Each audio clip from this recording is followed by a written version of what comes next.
नमस्कार दोस्तों, अभी हम हैं अपने ही फार्म पे यानी कि आदित्य फार्म पे। और ये अपना किन्नू का बाग है। 2016 में लगाया था हमने और 2016 से ही हम जैविक खेती कर रहे हैं।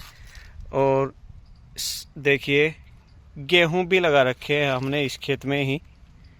देखो, ये लगभग 2.25 एकड़ का अपना खेत है जिसमें हम जैविक खेती कर रहे हैं।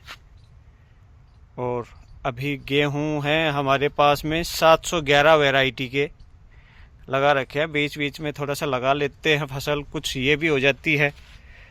और जैसा कि मैंने बताया, हम जैविक खेती करते हैं तो खरपतवार इस तरह से हमारे खेत में हमेशा ही रहती हैं, जो कि हम हरे चारे के रूप में यूज करते हैं।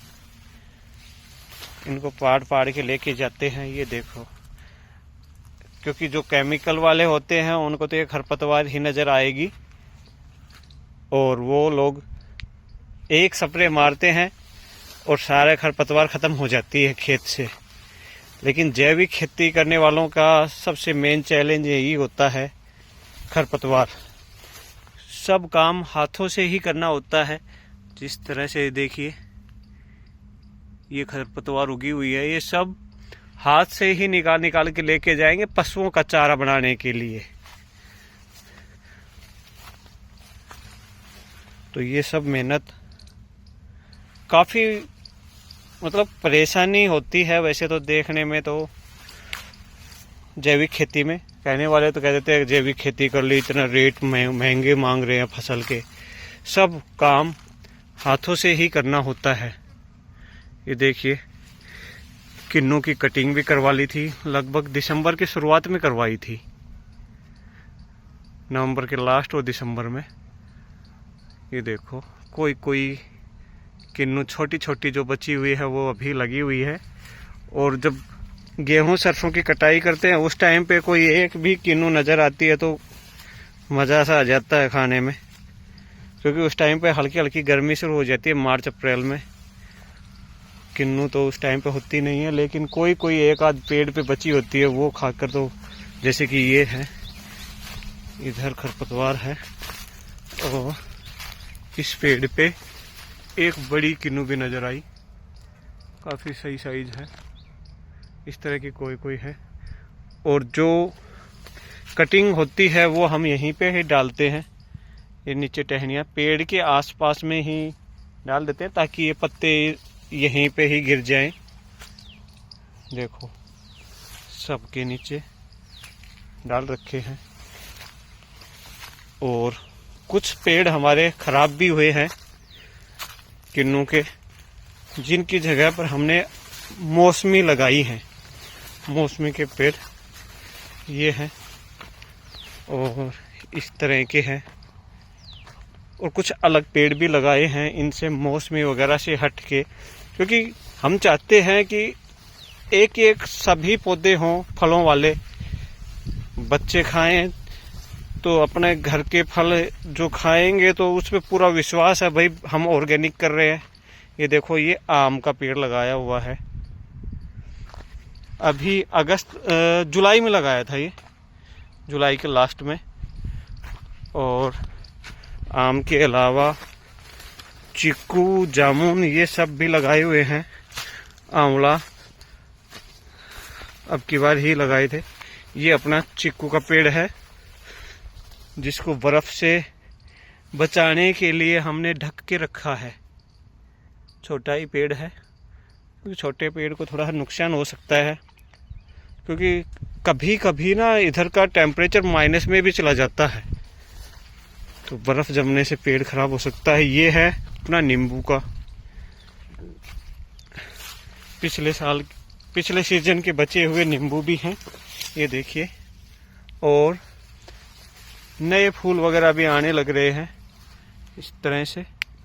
और इस नींबू की खासियत भी है और भी काफ़ी सारी, इस तरह से गुच्छों में फूल आते हैं। ये देखिए, यानी कि 5-5, 7-7 गुच्छे लग जाते हैं जब नींबू तैयार होते हैं, काफ़ी सुंदर लगते हैं। और ये मधुमक्खियाँ भी आने लगी हैं इन पे परागण करने के लिए, काफ़ी सारी आ रही है। वैसे भी जनवरी के महीने में तो जो डब्बे लगाते हैं ना मक्खियों के, मधुमक्खी पालन करने वाले, वो काफ़ी आ जाते हैं, क्योंकि सरसों फूलों पे है इस टाइम पे। देखो अच्छे फूल आए हुए हैं, सही है। और सरसों देखिए पीछे बिल्कुल पीली हो रखी है फूलों से। तो जो लोकल मक्खियाँ होती हैं छोटी वाली वो भी हैं और डब्बे वाली भी हैं। और ये गेहूं तैयार कर रहे हैं हम जैविक तरीके से। तो अगर किसी भाई को गेहूं की ज़रूरत हो तो हमें कभी भी कॉल कर सकते हैं अपनी बुकिंग कराने के लिए। इस तरह से हम कर रहे हैं मल्टीपल फार्मिंग। और अभी और भी कुछ लगने वाले हैं पौधे इनमें, जैसे कि कुछ सहजन भी लगाए हुए हैं हमने पिछले साल। और ये देखो छोटे मौसमी के पेड़ लगाए हुए हैं। इसी तरह से बेल पत्तर भी लगाया हुआ है और नाशपाती भी लगाई हुई है। और नाशपाती के तो पेड़ हम और ज़्यादा लगाने की कोशिश कर रहे हैं। ये देखो अमरूद।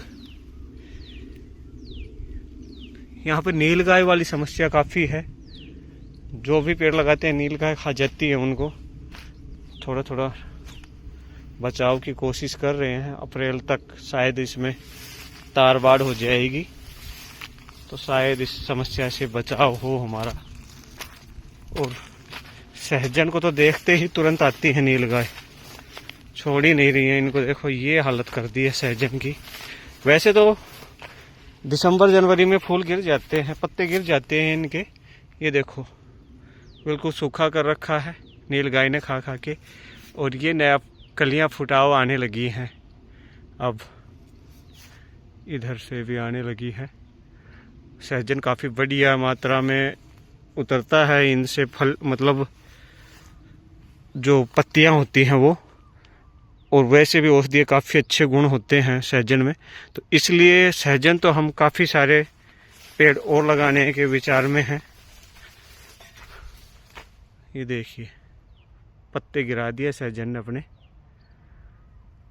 तो जी अगर किसी भाई को गेहूं की ज़रूरत हो तो हमें मैसेज कर दें, व्हाट्सएप पर कर दें, या फिर यूट्यूब पे भी या फेसबुक पे भी कर सकते हैं। कैसा लगा हमारा बाग और कैसा लगा हमारा खेती का तरीका, कमेंट बॉक्स में ज़रूर बताएं भाई। और आप कहाँ से देख रहे हैं ये भी ज़रूर बताएं। और जैविक खेती करने वाले के खेत में ड्रम बहुत ज़्यादा मिलेंगे आपको, जैसे कि सामने रखा, एक वो पीछे भी रखा है, और भी ड्रम रखे मिलेंगे आपको, क्योंकि जगह जगह पर खाद और दवाइयाँ तैयार करनी पड़ती हैं इनके लिए। तो देखते रहिए हमारे यूट्यूब से जो भी फार्म की अपडेट होती है, या और किसी के फार्म पे भी जाके हम वीडियो बनाते हैं। जुड़े रहे हमसे इसी तरह से। अपना कीमती समय देने के लिए धन्यवाद। जय हिंद।